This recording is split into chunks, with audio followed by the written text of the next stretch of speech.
I've never believed in ghosts. Not really. Even after everything that happened to my mother. Even after the nights she'd wake up screaming, sweat soaking her nightgown, clawing at the air like something was taking her from the inside out. I used to sit in the hallway, just outside her room, knees to my chest, listening through the cracked door. I didn't understand the words she mumbled in her sleep, but they always came after the owls called. The last thing she ever said to me, before walking out into the woods barefoot, alone, never to return, was, "It's not an owl. Stop calling it that." She looked down at me with tired eyes and added, "It sounds like your name now." I was 11. I never saw her again. 18 years later, I moved back. The cabin wasn't hers. It belonged to my uncle, a reclusive man who had died of stroke and left no next of kin except me. I hadn't spoken to him in years, but apparently he'd never updated his will. So suddenly I owned a piece of dense, freezing woodland in upstate New York, along with a creaking, mouse-infested cabin on the edge of nowhere. Perfect place for a nature photographer trying to avoid people. The town was barely a town. A diner, a sheriff's office, a single bar. But the trees? They stretched for miles, older than highways, untouched by light pollution or city noise. That was the part one liked. But there was another part. The first night, I heard it again. The owl, or what I thought was an owl. It started with a long screech that made my bones vibrate. Not the mellow hoot you'd expect. This sounded like something torn. Half human, almost pleading. I was editing photos of some fox tracks I'd captured earlier when I froze. The sound cut through the cabin's rotten wood walls like a straight razor. Then it said my name. Not a word that sounded like my name. It was my name. Drawn out, stretched unnaturally long, like the wind through the pipes. If the pipes were breathing. I tried to rationalize. Owls mimic sounds. Some species even mimic prey or threats. Maybe I was just tired. Maybe it wasn't what it sounded like. But that night, I dreamed of my mother again. She stood at the edge of the woods in her old flannel robe. One foot was missing, just gone, like it had rotted off. She was barefoot, dirty, but smiling. She said, "You found the place," just like I did. Then the trees behind her started whispering. I woke up with dirt in my fingernails. I tried asking locals about the owl. Old-timers at the bar just shook their heads. "You mean the scream owl?" One of them chuckled. "Hell, I heard that thing in '76. Sounded like my ex-wife yelling at me to take out the trash." But one man, Cal, I think his name was, just looked at me and said, "You hear it too?" I nodded. He didn't smile, didn't joke. "Don't follow it," he whispered. "Doesn't matter if it sounds like your ma, your dog, or the devil himself. Don't go after it." A week passed. Then two. The screams got louder. At first, it was only at night. But by the third week, I was hearing it in the afternoon. It started following me into my walks, echoing through the birch trees like it was closer. Always behind me, never in sight. Then the dreams started shifting. In one, my mother was feeding me soup made of feathers and teeth. In another, she held something in her lap that looked like a dead owl, except it had her face. She smiled and said, "You need to come see where I went." I decided to record the scream. Set up my field mic on the deck, pointed toward the woods. Around 2:13 a.m., it came, louder than before. This time, it didn't just say my name, it sang it. Like a lullaby only my mother used to sing. The same song she sang when I was sick. I had it on tape. I played it back the next morning. It sounded nothing like an owl. It sounded like my mother crying. I should have left. I should have packed up, called a cab, taken the first Greyhound out of that ghost town. But I didn't, because part of me wanted it to be her. I lived my whole life not knowing what happened to her. Not even a grave to visit. Just a bunch of half-hearted theories from therapists about grief disassociation and the unreliable memories of child. But I remembered. I remembered what she said before she left. "It's not an owl. Stop calling it that." So I stopped. On the 26th night, I followed the scream. I wrapped my coat tight and took my camera, flashlight, and mic. I left the cabin at 1:58 a.m. and walked toward the trees, toward the place where the sound always seemed to come from. Each step into the forest felt like walking backward in time. The air smelled like it did when I was 11, damp moss, sap, the sour rot of dead leaves. Then I saw something glinting in the soil beneath a tree that had split in half from lightning. It was a silver chain, My mother's necklace. The locket with a tiny photo of us. I knelt to pick it up, and that's when I saw the dead owl. Its neck was broken, wings splayed out like a crucifix, but its eyes were still wet, and stitched crudely into its chest was a human tooth. I ran. Didn't remember how I got back to the cabin, but when I did, the lights were on. I hadn't left them that way, and on the front porch, nailed into the wood, was a small, red ribbon. Same kind my mother used to tie in her hair. I started sleeping with the lights on. I stopped going into the woods. I even called someone to ask about psychiatric evaluations. But the scream didn't stop. It got closer. Now it came from the backyard. Now it circled the house. Now sometimes I could hear it breathing when I stood near the back door. 2 nights ago, I snapped. I played the scream again on my recorder. I turned the volume up, slowed it down, filtered the frequency. I don't know what I was hoping to find, but what I found was a second voice underneath hers. Not an echo, a whisper, repeating, buried in the nest, buried in the nest, over and over. I waited until morning, walked to the clearing where I found the necklace, started digging. 12 inches deep, I hit bones, small ones, animal, maybe owl, but wrapped around the bones, soaked in dirt and blood, was a piece of torn fabric, a piece of my mother's robe. The scream returned that night, but this time it didn't stop. It screamed until sunrise, and then I saw her. She was standing at the edge of the tree line, smiling, but her eyes were all wrong. One was human, the other was yellow, round, reflective, like an owl's. She opened her mouth, and something came out. Not words, but a sound like 1,000 wings flapping inside a cave. She whispered, "You were never supposed to come back, Eli." And then she screamed, and screamed, and screamed. I didn't sleep that night. After she screamed, the forest didn't go quiet like it used to. It started buzzing, clicking, like thousands of tiny mouths chattering behind the trees. I locked every window, shut every curtain. I even tried stuffing tissues into my ears like I used to when I was a kid, but I could still hear it. The scream wasn't just a sound anymore. It was inside the house. I started to think maybe it had always been. The next morning, the trees were still. The frost hadn't even melted. I went outside. I needed proof, not just for myself, but for anyone who would ever tell me I imagined this, that I was having a breakdown. That grief was playing tricks on me. But the dirt where I had dug the bones, it was smooth again, untouched. No sign I'd ever dug anything. No necklace, no feather, no broken owl corpse. Just a clean patch of forest floor like time had stitched itself shut. Back in the cabin, I pored over old photos of my mother. Tried to find something I'd missed. That yellow ribbon in her hair. Her wide, tired smile. In one photo, she stood in front of the tree line, one hand on my shoulder. I was maybe 7. We both looked exhausted, like we hadn't slept. Behind her, in the blur of the trees, I noticed something strange. 2 glowing dots. High up, reflective. They weren't fireflies. They weren't part of the camera's flash. They were eyes, watching. That afternoon, I hiked into town. I needed answers. I needed anything. I found Cal again, the quiet guy from a bar. He was sitting outside the sheriff's office, chewing sunflower seeds and staring at the clouds. "You came back," he muttered, not looking at me. "Did you mean it, what you said, about the thing in the woods?" I asked. He gave me a sideways glance. "You hear her voice yet?" I paused. "It's not her." Cal nodded slowly. "It wants you to think it is. That's how it gets you in." I pressed. "What is it? What do you know?" He leaned in. "They call it the Hollow Mouth. Old name. Older than this town. Takes the voice of what you miss most. Makes you walk into the trees and never come out." My stomach dropped. He continued, eyes narrowing. "Happened to my brother. 1992. Said he kept hearing our dad singing. Our dad died in 88. One night he followed it. Never saw him again." I asked the obvious question. "Why doesn't anyone do anything?" Cal laughed bitterly. "You can't kill what's older than language. You can only ignore it. That's why we stay out of those woods." But I couldn't ignore it. Not after what I'd heard last night.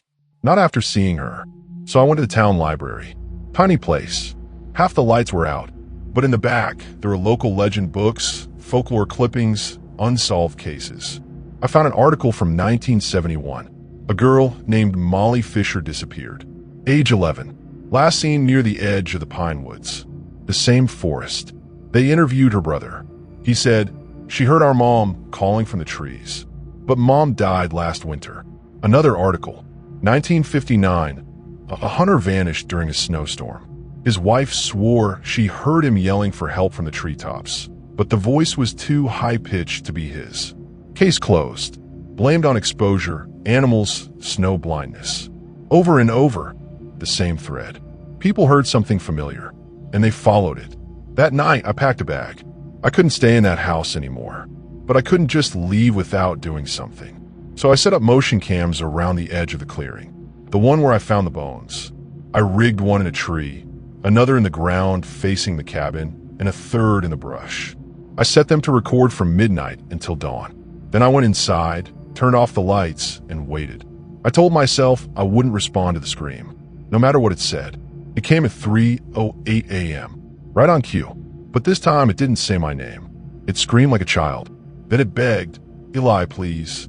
I'm cold. I'm lost. Come find me." It was my own voice. From when I was little, the room went icy. The scream got louder, not closer, just denser. Like it was inside the walls, inside the heater vents, the floorboards. I gripped the recorder in my hand, so tight I thought it would crack. Then the front door creaked open. I froze. The scream stopped. Silence. Then came the sound of footsteps. Barefoot, wet, slapping softly across the wood floor. My camera on the shelf blinked once, then died. The footsteps reached the hallway outside my room. Then a knock. Slow. Just once. I didn't breathe. Then a voice. Not hers. Not mine. Something wrong. It said, "You buried her in the wrong place." I blacked out. Maybe from fear. Maybe from something else. When I woke, it was 9:13 a.m. Sunlight streamed through the window. My bedroom floor was covered in mud. Small, human footprints trailed from the door to the side of my bed, then stopped. I reviewed the motion cam footage immediately. First camera, static. Second camera, static. Third one worked, and what it captured still haunts me. At 3:09 a.m., something emerged from the woods. Not a person, not an animal. It crawled upright, knees bent backwards, arms dangling like a puppet's. Its head turned fully backward, and its mouth opened impossibly wide. No teeth, just dark, and inside the mouth, a second face, my mother's, mouthing something silently that looked directly into the lens, and smiled. I left the cabin that morning, went back to the city, left everything behind, camera, bag, footage, only took the SD card from the one working camera. But the scream followed me. Sometimes I hear it in alleyways at night, sometimes in the pipes when I shower, sometimes in my own voice, whispering things I haven't thought in years. I tried burning the footage. It screamed through the flames. I tried therapy. My therapist said it's trauma, but she flinched when I played her the recording. She said it sounded like her father. He died in 2017. Yesterday, I got a package. No return address. Inside was a feather and a locket, same one from the woods. When I opened it, the photo of me and my mother was gone, replaced with a drawing of an owl with a human mouth and eyes like mine. The drawing in the locket wasn't done by hand. It looked old, printed in the style of ancient anatomical diagrams, sepia-toned, with notes scribbled in a language I didn't recognize. But the eyes were unmistakable, wide, blue, sleepless. Mine. I stared at it for hours. Tried convincing myself this was some elaborate prank. Maybe Cal from town was messing with me. Maybe it was someone who'd seen me in the woods and thought it'd be funny to ruin my life. But the more I stared, the more I realized this wasn't a prank. This was a warning. The scream came again the next night. But I wasn't in the cabin anymore.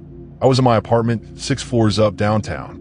And yet, I heard it through the wall like my neighbor was blasting a speaker, except my neighbor had left 3 months ago. That unit was vacant. This time, the voice didn't try to sound like my mother. It didn't even sound human. It croaked, stuttered, glitched. Why you left me? Why you buried me wrong? I pressed my palms to my ears until they throbbed. The pipes rattled above me. I hadn't brought anything from the cabin. No items, no soil, no feathers. So how did it follow me? Then I remember the SD card. I took it to the library, found a secluded terminal, and plugged it in. The file played without prompting, just opened itself. This time, the video didn't show the woods. It didn't even show the clearing. It showed me, asleep in my bed, tossing, then sitting bolt upright, but my eyes were still shut. I stood, walked to the mirror, and started humming. It wasn't a tune I recognized, just soft, high-pitched murmuring like a lullaby from another country. Behind me, in the mirror's reflection, the owl, perched on my shoulder, its beak inches from my ear. But what terrified me most wasn't the owl. It was my smile. I slammed the laptop shut, yanked the USB. I tried throwing it away in the library trash. Walked out. 30 minutes later, I felt something in my coat pocket. The SD card, still warm, like it had never left me. I visited a priest. Didn't know what else to do. I wasn't religious, but I thought maybe whatever this was, someone had dealt with it before. Father Morris listened carefully. Older man, mid-60s, soft-spoken. When I described the scream, his eyes twitched. Just once. Like he'd heard this story before, but wished he hadn't. "You say it uses your mother's voice?" he asked. "Yes. And now mine." He nodded slowly. "There's an old belief. In some cultures, they called it a mimic spirit. Others called it hollow ones. Beings without identity. No soul. So they steal yours." I frowned. "You believe that?" He leaned forward. "I've seen that." He showed me a locked drawer in his office. Inside was a cassette tape, unlabeled. 1974, he whispered. Girl named Hannah. Heard her dead sister calling to her every night. Then she vanished. Only thing left behind was this. He popped into an old player. Static. Then, "Hannah, it's me. Don't be scared. I'm right outside. Come look." The voice was soft, familiar, loving. And then, an owl shriek. So sharp and unnatural it pierced the speakers. The priest turned it off. She was 12. Vanished without a trace. I asked if he could bless me. He shook his head. "This thing, it doesn't care about blessings. It's already inside." I stopped sleeping after that. Even in public, I felt it. Crossing streets, sitting in cafes, waiting at red lights. I'd feel a cold breeze, and then someone in the crowd would look at me, dead-eyed, like they weren't really there. I started keeping a log. Times I heard it. Places. Temperature. Dreams. It always came between 3 o'clock and 3:15 a.m. Always preceded by a faint knocking sound. Sometimes on doors, sometimes on windows, sometimes from under the bed. Once, I opened the fridge and found feathers inside the milk carton. Another time, the bathroom mirror was fogged up with the words, "I remember where you put me." I went back to the cabin. One last time. I needed to see the place again. I thought, maybe if I burned it, maybe if I did something, it would end. The air was colder than I remembered. The trees leaned closer. As I stepped onto the porch, I noticed the front door was already open. But I had locked it when I left. Triple locked it. Inside, the air smelled sweet. Like rotten fruit. All the furniture had been pushed to the edges of the room. In the center, a circle of feathers. And in the middle, my childhood teddy bear. Torn open. Stuffing arranged like organs. I stepped back, and that's when I saw the photographs. Dozens of them, nailed to the walls, ceiling, floorboards. All of me, sleeping, smiling, crying, but not taken from the outside. These were all taken from inside my apartment. I ran, didn't stop until I hit the edge of town. But as I reached the car, I saw something sitting on the hood. Not an owl, not a person. It was a mirror, framed in bones. While I looked into it, I didn't see myself. I saw the owl's face, and behind its glass eyes, my mother, crying. That night, I checked into a motel 2 hours away. I locked every door, every window, turned off all the lights. I closed my eyes and whispered, "I'm sorry. I didn't mean to leave you. I didn't know what you were." At exactly 3:12 a.m., I woke to the sound of something perching on a bedpost. Not walking, not crawling, perching. I opened one eye and saw it. Not the owl, my mother, but not like I remembered her. Her limbs bent like twigs, mouth sewn shut with red string, eyes black as oil. She stared, and then she screamed. So loud the windows cracked, so loud my ears bled, so loud it shook the sky, and then she vanished. When I woke the next morning, I couldn't speak. My throat was raw, like I had been the one screaming. The motel manager said no one else heard a thing. No broken glass, no blood, no damage, just me, alone. I checked my phone. New voicemail, unknown number. I hit play, and my own voice whispered, "I'm still in the woods. Come back, or I'll come to you." I changed my number, moved cities, got a new job in a warehouse under a fake name. Tried to convince myself it was over, that I was healing, but paranoia doesn't vanish. It just sleeps lightly. Some nights, I'd catch a feather floating in the hallway. Other times, the mirror would steam over while I brushed my teeth, no hot water running. And always the dream, the clearing, the owl, the scream that wasn't hers but mine. I started going to group therapy. Didn't tell them the full story, just said I was recovering from grief. One woman, Mallory, talked about losing her brother, how she still smelled his cologne in her sleep. One night, she said something that made my blood freeze. We used to play in the woods. I remember the owls used to sound wrong, like they were trying too hard. I leaned in. Trying too hard? She nodded slowly, like they were copying something, but hadn't quite figured out how humans work yet.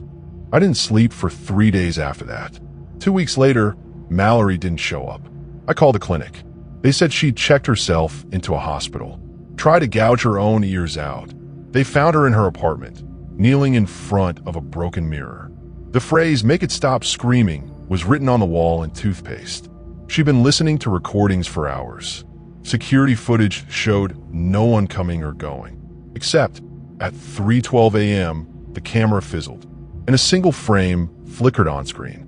Not a person, not an intruder, but a shape in the hallway, perched, watching. I visited her once. She didn't talk, just stared at the corner of the room. But she passed me a note before the nurse came in. In shaky handwriting, it said, "It mimics what you miss most." That's how it gets in. I walked out, told the staff I wasn't coming back. She died 3 nights later. No explanation. Only sound neighbors reported, an owl scream. That was 6 months ago. Since then, I've learned things I wish I hadn't. Through forums, chat rooms, obscure folklore books. It goes by many names. The hollow beak, the night mirror, the screamer in feathers. But they all describe the same thing. A spirit, a mimic, a memory parasite. One that doesn't haunt places. It haunts grief. It follows pain like smoke follows fire. Takes a shape you trust, a voice you miss, a comfort you're too broken to question, until you open the door. I tried everything.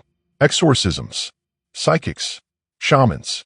One old woman in New Mexico said it wasn't a ghost. It was a copy. A copy of the moment your soul breaks, given form. You didn't bring it back from the woods, she told me. You made it there. It all leads back to that scream. The one that sounded like my mother. Or maybe me. I've come to believe it wasn't either. It was something older, hungrier, and it's still in me. Even now, writing this, my reflection doesn't quite match. It's smiling too much, eyes too wide, like it knows the story is almost over. But the scream isn't. It never was. Last night, someone knocked on my apartment door. 3 times. Soft. I didn't answer. This morning, I checked the peephole. There was a feather wedged in it. Behind it, scratched into the wood, were the words, "I finally learned your lullaby." I'm writing this as a warning. If you hear it, don't answer. If you see it, don't speak. And whatever you do, never trust a scream that sounds like someone you loved. Because when you hear a second time, it's already yours.